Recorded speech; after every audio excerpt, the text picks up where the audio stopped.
I'm re-uploading this video after Dan Nainan struck the previous one down. I've removed any and all of the footage that belongs to him, so hopefully now he has no grounds to strike it again. Silly me, I thought there would be more countermeasures for content creators to take when someone abuses the copyright system and falsely takes your video down in order to censor criticism. But clearly my thinking was naive, and YouTube's copyright system is far more broken than I ever anticipated. I'd like to thank Wang, who helped get the word out about the strike. Dude's awesome and he makes great content, so go sub to him if you haven't already. And I'd also like to thank Joe Robinson and Rob Mayer, who invited me into their show after I received the strike. I uploaded that interview onto my channel, so check it out if you're interested. The previous upload began with clips of Dan Nainan's horrendous comedy, but since those clips were the reason he was able to strike my video, I'll instead start by reading this advertisement for one of his shows. Dan's been doing the same act since he started comedy, and I guess these are meant to be a collection of his best jokes. Okay, so, let me read this thing. My dad is from India, my mom is from Japan. I get my sushi from 7-Eleven. I'm like Harold and Kumar. Thank God my name is easy, and not some weird Indo-Japanese combination like Sanjay Hajimoto or Mahatma Mitsubishi. People often tell me, Dan, your dad is from India, your mom is from Japan, so that makes you half Asian. To me, Dan Nainan is obviously a hack. I mean, it's not debatable. And if you don't believe me, feel free to pause this video and watch some of his stand-up. Yeah, so, like I said, total hack. But if he was only guilty of crimes against comedy, then he wouldn't be worth making a video about, now would he? Dan's special because he's probably the most hated man in the American comedy scene. He's garnered this reputation by lying, scheming, getting other comedians fired from shows, poaching their gigs, harassing them, and a host of other unscrupulous actions. Yes, underneath his straight-laced, aw shucks facade is a Machiavellian wolf in sheep's clothing who bites. In 2017, a Daily Beast article called Dan Nainan, the media's favorite millennial, is 55 years old, was published. The subheading read, Dan Nainan is known as a 35-year-old former Intel engineer who now makes millions as a comedian. The fact that he's 20 years older is the least weird part of his story. On Twitter, comedians rejoiced. They celebrated as the comedy world's persona non grata finally got his comeuppance. Even comedy superstars like Russell Peters took their shots at Dan. He wrote, "Good job exposing the sociopath that is a 55-year-old man-child," in a tweet praising Ben Collins, the journalist responsible for the piece. Weirdly enough, a banner advertising that he's on tour with Russell Peters is still featured on Dan Nainan's website. I sent a tweet to comedian Rob Mayer asking if he'd talk to me about him. He responded by satirically listing the numerous lies and boasts that Dan is known for. 1, he's not a millennial. 2, he doesn't charter private jets. 3, he doesn't make $330,000 a year telling jokes. 4, he can't dunk a basketball. 5, he does enjoy steak. Anything else? Rob Mayer was part of a list of comics who Dan sent thousands of unsolicited emails to, because at one point or another, they made fun of how terrible he is at stand-up comedy. In the emails, he brags about how amazing his life is compared to theirs, calls them broke, drug-addicted, bitter, jaded losers who think they're hot shit but don't make a fraction of what he does, and he also informs them about how much he's raking in performing comedy across the globe. Is Joe the first person you ever started these emails with? No. These daily emails of taunting, relentless taunting. It's what, I mean, you admit that, right? Like it was like, you're sending, I'm in first class, I'm going to this gig. You're a poor piece of shit with not piece of shit, but with a day job, and you don't get gigs, and you're working bars for $10. I'm at the White House. It's taunting. It's very, because these people are saying I am not funny, and that they're way funnier than I am, you know? I spoke to another comedian who asked to remain unnamed. As we were talking, he called Dan everything from evil, to dangerous, to a pathological liar. He told me, quote, "They never stopped. Like he'd email me multiple times on Thanksgiving and Christmas morning, bragging about flights he was on. He would have pictures of me and my family on his iPad. It was too much. He's demented." He said that at first he thought, oh, he's just an insane open micer or some loser who is bitter. But then he gets really dark and you're like, oh, he's seriously deranged. As we were saying our goodbyes, he warned me to be careful. I'm fascinated by this, because if what these guys are saying, if what Rob and Joe are alleging, you're a fucking nut. You agree? I mean, this is insane level shit. I reached out to Dan Nainan on Instagram. He blocked me the next day. Cold, but it did nothing to deter me since almost everything I wanted to know could be found online. A comedian named Brian McGinnis has a Tumblr page where he made 34 emails he received from Dan available for public consumption. It's titled, Dan Nainan is the worst human being ever, the definitive email collection. Underneath, Brian wrote a quick introduction. If you don't know already, there's a comedian named Dan Nainan. He is the worst human being that has ever lived, as the following post will prove 100%. These are a collection of emails he's been sending me for about a year now, completely unedited and unchanged. The first email reads, subject line, $8,000 for a show in Dubai. May I gloat just a bit? Thank you. I just received the initial deposit for a corporate show in Dubai that's coming up in a couple weeks. The show pays $8,000. Yes, that's right. $8,000 US for less than 1 hour's work. And yes, I'll be flying in first class as usual, an unbelievable luxury with a flat bed. I'll be checking out the indoor ski range, surfing on the sand dunes, visiting the tallest building in the world, and the world's largest shopping mall, and luxuriating by the pool of my 5-star hotel. And yes, I will send pictures. I know I shouldn't be gloating, and I know I should be spending my time working on my book in preparation for my upcoming meeting with my literary agent, and I know it really pisses off poor-ass alcoholic drug-addicted comedians when you tell them how much money you make, but when something like this happens, such as the $15,000 corporate show I did earlier this year in San Francisco, or dealing with the deluge of royalty checks for my Apple commercial, $22,000 so far in SAG health insurance, thank you, I just can't help but think about all the people who told me, and still tell me, that I'm a hack, and that I shouldn't be doing ethnic material, I'm a sellout, and so forth. I can't help but think about all the club bookers in New York that turned me down, and continue to turn me down, about all the comedians who brag about their credits on Premium Blend, Live at Gotham, Jimmy Kimmel, and Comics Unleashed, who still have day jobs and drive hundreds of miles to their crappy occasional gigs that pay 3 digits, and that get drunk and smoke weed after the shows and stay up till the early morning. I can't help but think about the witty, clever New York comics who are passed at all the clubs, whom you can't even recognize if you haven't seen them in a year or two, because they've aged so much. Oh, the joy and the schadenfreude. Yes, indeed. I'll be reminiscing about all of this on the long plane ride to the Emirates, with a shit-eating grin on my face. He signs off with, Dan Nainan, comedian/actor/voiceover artist/computer genius, New York/Beverly Hills, 212-414-2129, www.nainan.com. As you can see, Dan Nainan is the type of guy who can't get enough of the smell of his own farts. And subsequent emails share the same smug, self-satisfied tone. Like I said, Dan kept a list of comedians who've criticized his material and sent them emails bragging about how much better off he is than they are. In Dan's mind, since they think they're funnier than he is, well, then they should be doing just as well as him. My unnamed source told me that the email chain consisted of, quote, a shitload of comics. Altogether, there's probably thousands of emails out there just like this one. But why do you, like, there are so many people in this world, in this country, that talk shit about me. I mean, that's such a waste of your energy to, like, care. Well, I mean, you know, I have. What do you want to happen? Joe, like, if you're going to be vindicated, people don't like your jokes. No, They think you're hacked. But you see, what do you think's going to happen? See, Joe, if a loser like yourself, okay, Wow. has to have. Oh shit! Shots fired. In 2013, Joe Robinson, a comedian and radio host, met Dan after they did a show together at a Hyatt in Bethesda, Maryland. Joe was the headliner and Dan was the MC. Joe told the Daily Beast, quote, after the show, he sold a book, a DVD, and a CD. He did 8 minutes of comedy, so I decided to say something about it. About how he shouldn't be selling a book about how to make it in comedy if he's MCing at a Hyatt. Joe talked about his exchange with Dan on a podcast he shares with comedian Rob Mayer. And after that, Joe Robinson was added to the infamous email chain. I contacted Joe and he told me that Dan sent him over 100 emails. He told the Daily Beast that at their peak they'd come in a few times per day. Dan even tried to get Joe fired from his radio job by doing a criminal history check and then talking to his employers. When that didn't work, Dan challenged him to a fight to the death on the Isle of Man. For some reason, he thought it was legal to engage in hand-to-hand mortal combat there. Not sure where he read that, but it's not. But I gotta give credit to Dan, it's probably the funniest thing he's ever written. To understand Dan Nainan better, let's start from the beginning.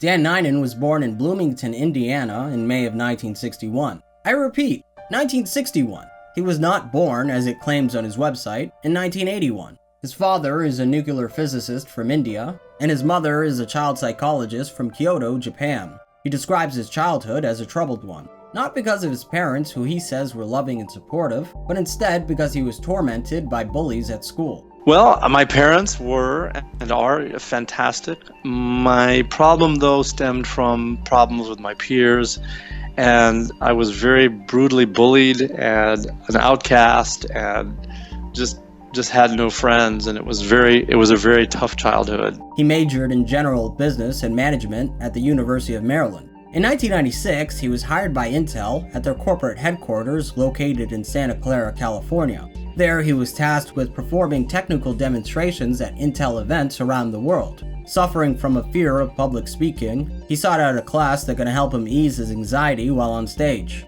Toastmasters helped, but not enough, so he joined a comedy class. In the year 2000, he took a promotion as Intel Strategic Relations Manager for the East Coast, which relocated him to New York City. He said that, quote, "Even though it paid a lot more money, I hated it. No travel, no playing with technology, and I was home-based and rarely got to see any coworkers.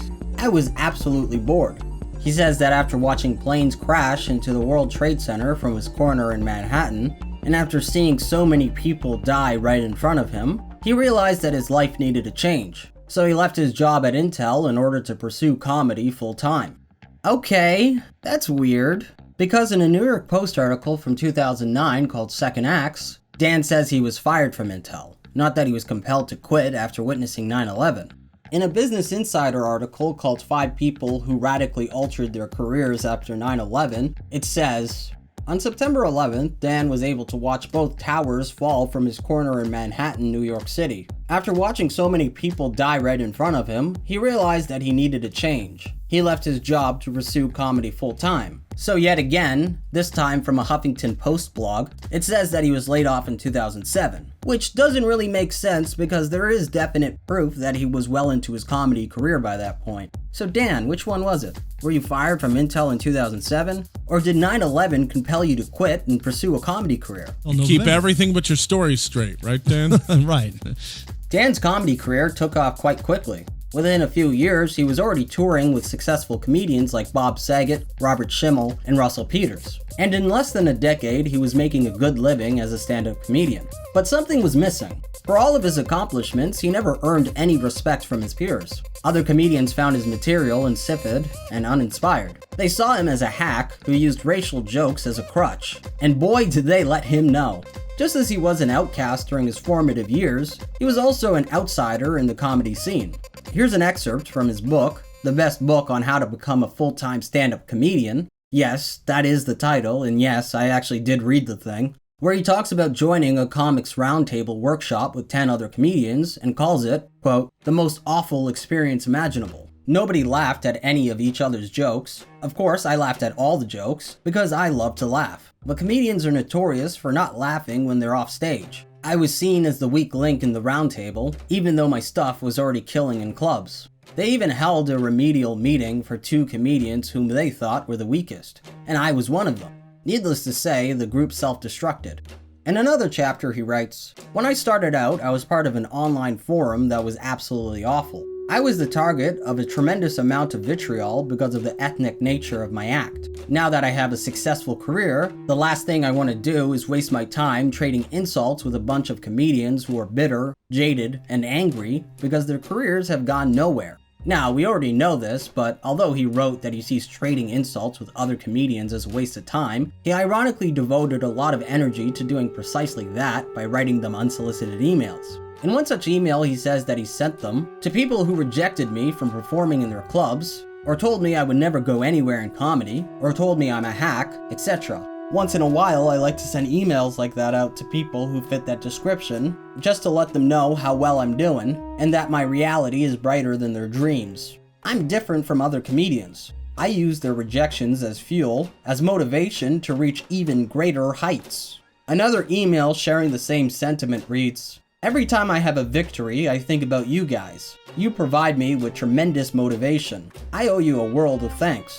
Last night, as I was being introduced, I had tears of joy in my eyes. It was incredible. $10,000 just to talk for 45 minutes in a beautiful resort. What a crazy business this is.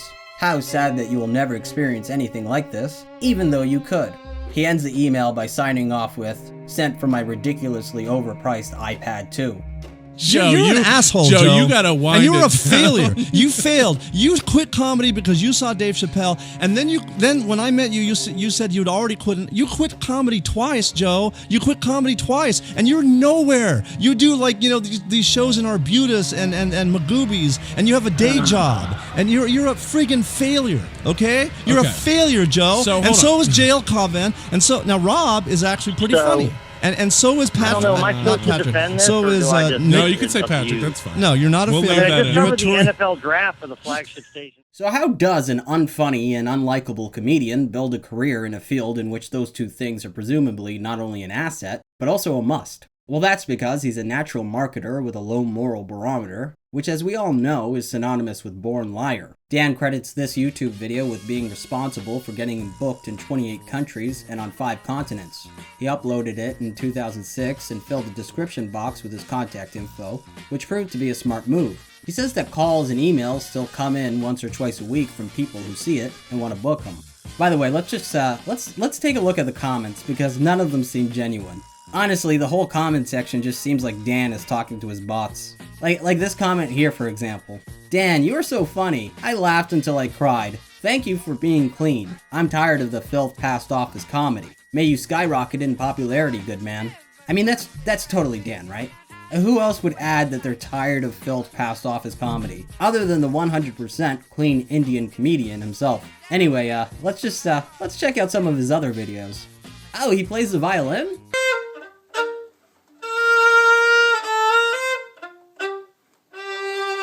Okay, guess not. Wait, what are the comments? What are people saying? No, I've the violin. never quit. Hey, pal, that's my 6th instrument, and that was the first day I was playing. You're horrible at it. Go back to the first I was 5. horrible at it at that time. Joe, it was my first day. I'd never had a lesson. Dan used a site called Help a Reporter Out, which pairs journalists with sources, in order to garner a hell of a lot of free publicity. He appeared in Forbes, the Chicago Tribune, Business Insider, CNN, the Wall Street Journal, and the New York Times on at least 6 occasions, a fact that could be found plastered all over his website. Now here's the issue. Dan wasn't a credible source, like at all, and as a consequence, he's labeled as a millennial in hundreds of articles, even though he's pushing 60. Dan claimed to be 35 in a Cosmopolitan article called, "Why Are Some Millennials Swearing Off Porn?" He was 31 in a New York Times article called "Buying Their Way to Twitter Fame," where he copped to buying 220,000 Twitter followers for $424.15. In 2011, he told the Wall Street Journal that he was 36. That same year, he appeared on a website called Twentity as a 29-year-old, even though he was 51 at the time. Twentity is a site which caters to readers in their 20s, so in that case, it's probably right where Dan belongs.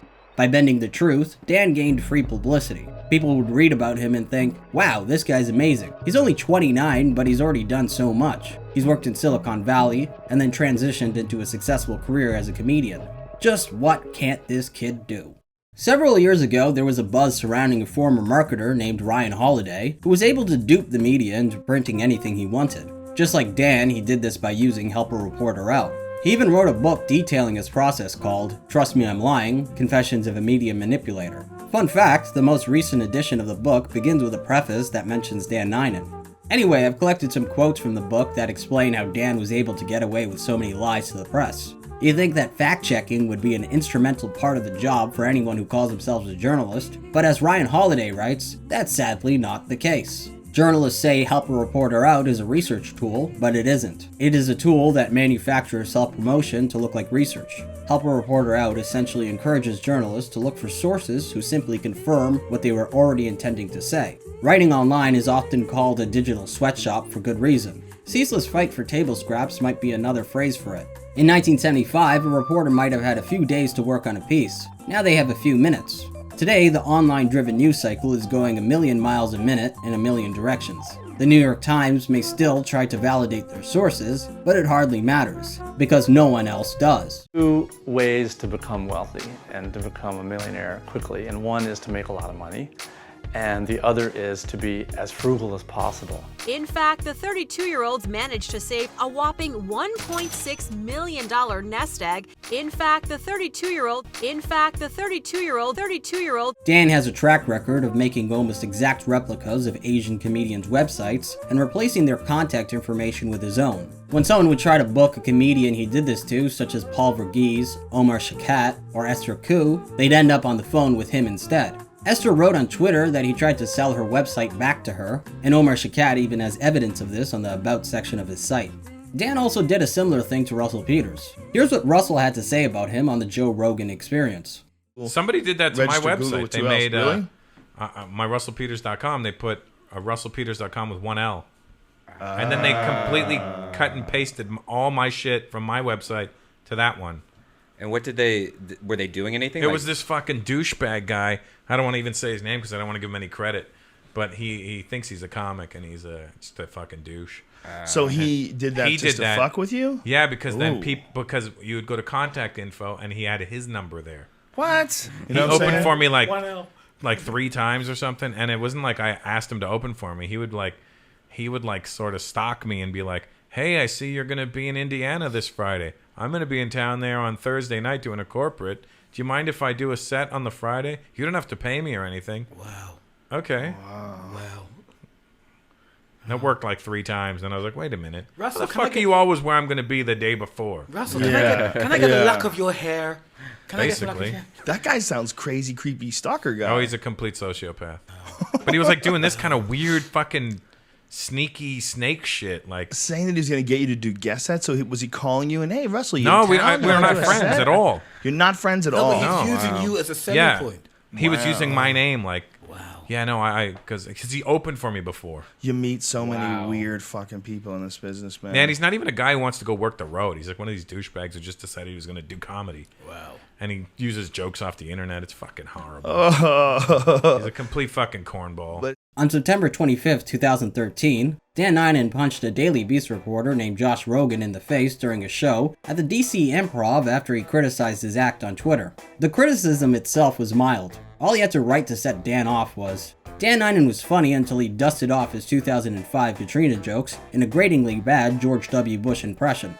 Dan Nainan makes his upteenth joke about how Asians can't distinguish between the letters L and R. Election, erection, we get it. After being assaulted, Josh Rogan informed his followers with a blunt tweet. Dan Nainan just punched me in the face. Not a joke.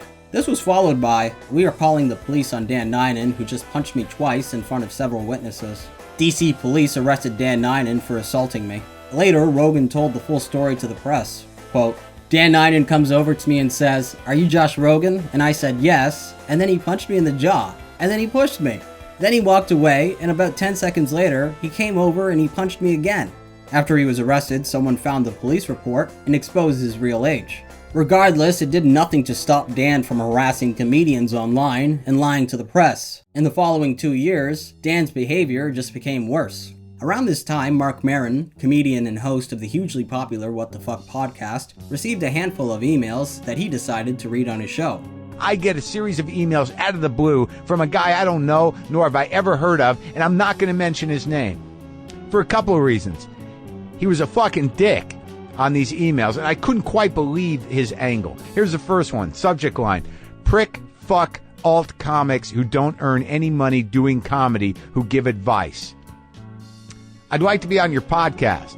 Subject. How I stopped listening to bitter, jaded, angry, dysfunctional prick fuck alt village comics who tell me not to do my style of comedy and now earn over $250,000 a year without ever having a drink, drug, cigarette, or prescription drug, and without a single credit, in quotes, meaning a TV credit, without a manager or agent, and without being passed at a single club in the city. So this guy is basically saying, put me on your show. I've done nothing that normal comics do to pay their dues and find their own voice, and I have somehow figured out a way to make $250,000 a year and having nobody heard of me. By 2015, the emails finally stopped. First, Rob Mayer and Joe Robinson of The Rob and Joe Show called Dan and had a heated conversation on the air. However, this was cut short since Dan was scheduled to appear in person on Patrick Melton's podcast called Nobody Likes Onions. Surprisingly, Dan showed up. Here's a highlight reel of what transpired. I mean, Are you saying you're 33 years old? Is that what you're saying? No, I'm 74. I just turned. But jokes aside, I mean, this is a serious. You can't say your age. What difference does it make? Why is that so important? Yes, exactly. Why is it so important? Why do you care so much? I'm 74. I'm telling you, I look amazing for 74. You're not 74. I am 74. But if you were 54, you look amazing for 54. Why not just own that? I look great for 44. I mean, is it even funny to continue to say you're 74? No, you try to pretend you're younger because you think that's marketable. Okay, but then you get busted, and then you're a human, and you just say, you know what, you got me. So, for the people who don't understand, this is Joe Robinson, comedian in D.C. Failed comedian in D.C. Okay, you admit that and you have said many times, you're a much better comic than I am, correct? Well, everybody thinks that, Dan. Right. Okay, so why aren't you doing at least as well as I'm doing then? Okay. As you feel like the world is telling you, or at least the comedy world is telling you, you're hacked, don't do this, don't do that, you're doing it wrong. And your kind of attitude is, I'm an artist. Who says he can't do this material? You did! On your podcast! You ripped me apart for 10 minutes for that Grace Jones joke. Yeah. And then you try to deny it. You liar. Because it's hurting your life. It's hurting you. I don't care if he doesn't like me. What is it you want from me? You do care if he likes you. You're lying. That's a lie. What do you want from me, Dan? No. Because you wouldn't spend so much time going, you called me this, you said that. Like, that's very, Patrick, like, you do care. I have, I mean, I don't need him to like me. No, I do not. It looks that way, though, when you spend so much time. It looks that way a lot. Here's another video that I randomly stumbled upon while researching. It only has 278 views and only 2 likes, but holy hell is it ever a goldmine. It's a segment from a show called The Daily Helper, which Dan appeared on as a guest. The gist of the show is that guests have a problem and a panel of therapists try to fix it in front of a live audience. So Dan went on this show with the question, how do I get my anger and problems with narcissism in check before they ruin my career? Well, I guess my question is, okay, I get criticized a lot. I mean, online, and, there's a lot of people saying really hateful stuff online, and I guess it's, how to deal with that. One of my questions for you is, do you feel like you've actually gotten to a place where you really truly accept yourself and know that you're good inside, that you don't have to prove yourself to anybody anymore? Or do you still have questions about that? I don't think so. Clearly, they already did some digging and knew about Dan's past indiscretions, and were prepared to corner him. Dan brought up that he was bullied in high school, which is something he does a lot. But they weren't buying it. Was very bullied in school a lot, and very physical abuse and emotional, and I mean, just every day, just relentless. And I still have problems with that. That first day of school, what message did you take away? Well, about you. That, I don't look right, or I'm, too nerdy or too skinny, or the glasses, or, it's just, you're just a loser. Do you feel like you're a loser? Not now, no, but then, yeah, I mean, every day, I mean, it was just torment. Watching this, it occurred to me that he's just using his unfortunate past with bullies in order to excuse his nasty behavior. But I'm not sure that you don't feel that way, because you feel the need to respond to the naysayers when they come after you online. You go back to them. Yeah, I know, and I shouldn't. It's a waste of time. I got a million other things I could be doing. With a lot of hostility. Yeah, with a lot I mean, of hostility, let's be real about this. This isn't just, hey, right. why did you say that? This hurt my feelings. You can get pretty downright nasty and ugly and angry. I can, yeah. I can say, look, Dan, have you turned into what you despise? Well, the thing is, Are you a bully? Maybe there's something underneath this anger. I see a lot of fear, and I see a lot of sadness. It's probably never seen the light of day. This is the piece. The piece that you continue to just glean over. Oh, it was just, there was some insults hurled. Oh, well, I just kind of pushed him. Oh, I just kind of got upset. These are the issues that until you get real about these, you cannot talk about the way that they are impacting your life. And until you wake up and get real about that, nothing is going to change for you, Dan. Here's a quote I found from one of his interviews that I think says a lot about Dan's troubled psyche. Since I was a nerd, and still am, I was a complete social outcast in school. People asked me if I was ever in any fights. I was in a number of meetings. There was one boy in particular who tortured me physically and mentally every day. I absolutely dreaded coming to school because of him and others. He was really good looking, all the girls were after him, and in addition to being really smart and really good looking, he was also very athletic and on the football team. At the graduation party, to which I was not invited of course, he was drunk and drove his motorcycle into a parked car and had to go to the hospital. He was never quite the same, he was disfigured, mentally slow, and had a permanent limp. He shot himself to death a couple of years later. I guess there really is such a thing as karma. I recently went to my 10-year reunion, and it was amazing to see how all the football players have gotten fat and bald, and I still look the same. It was really quite cathartic. The first time I read this, it made me shiver. He was 51 at the time, so him saying that he recently went to his 10-year high school reunion is doubtful. Regardless, such a tragic story, true or not, shouldn't be told with glee, even if you're talking about a bully who tormented you. But in Dan Nainan's case, he just celebrates. I think the biggest takeaway from Dan Nainan's story is the importance of letting go of your past. It's clear to me that Dan chased money, success, and power, or at least the appearance of those things, in order to bandage his crippling self-esteem. When he was confronted with naysayers, he lashed out and tried to prove that he was better than them. Going through his social media, all you see is examples of his lavish lifestyle and his material goods. No family, no friends, nothing but planes, cars, and celebrities. And it all just seems sad. Even if Dan was the richest, most famous comedian on earth, I don't think he'll ever be content until he gets over his dick measuring contest with the world. In other words, if you're watching this, Dan, work on yourself instead of trying to control how others see you. Whew, well, that was a hell of a project. If you're eager to see what I'm working on next, follow me on Twitter, where I regularly post what I'm up to. Anyways, thanks for watching, and stay tuned for more weird stories. That's all you need to know.